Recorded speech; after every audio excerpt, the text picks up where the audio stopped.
Olipop. A lot of people ask me about this. It says it has prebiotics, botanicals, and plant fiber. First of all, if you're drinking something,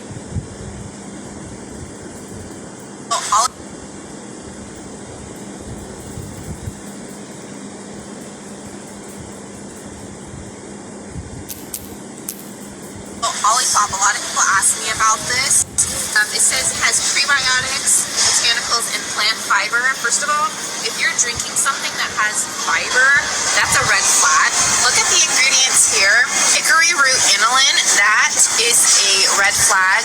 Jerusalem artichoke inulin, anything that says inulin is going to upset the gut, expands in your tummy, and causes tons of cramp. Natural vanilla flavor and cola flavor, whatever that is. Caramel flavor. Why not just like drink sparkling water and flavor it with some Olipop? A lot of people ask me about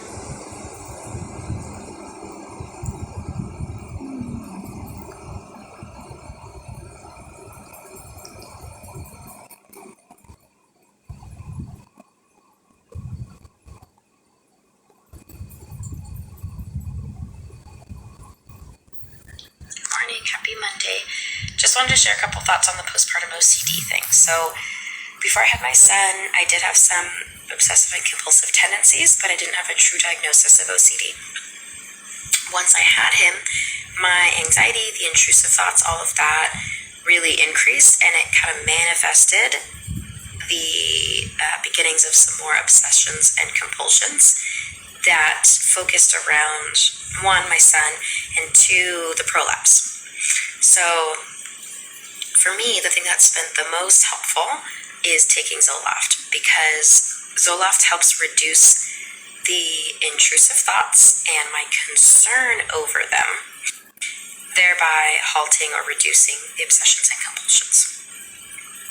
There was also another strategy that my therapist taught me that I'd like to share with you that I found pretty helpful. My therapist was incredible, and she knew that if I understood like the science behind what was happening to me, I had a lot more grace for myself because I understood that there was nothing wrong with me. She'd always explain to me like what was going on in my brain and how the things that she was teaching me could help, right? So that made so much sense to me. I want to just preface by saying I'm not a licensed therapist by any means, even though I often feel like I am during my treatment sessions just based on the nature of my job. So from my understanding, when you have obsessions or compulsions, essentially what you're doing is you're allowing your brain to follow a familiar path. So just like when we talk about chronic pain, when you've had pain in one area of your body for a long period of time, any sensation from that area is then perceived as pain because that's what's familiar to your body. So in the same way, I'm trying to think of what example I can give. So let's just take the checking of a prolapse, right? So you have the anxious thought of that you have a prolapse, or let's say you felt something in your vagina, right? You have an anxious thought about your prolapse worsening or whatever it may be, and then the compulsion occurs that you then you go check. You either feel it or you look at it.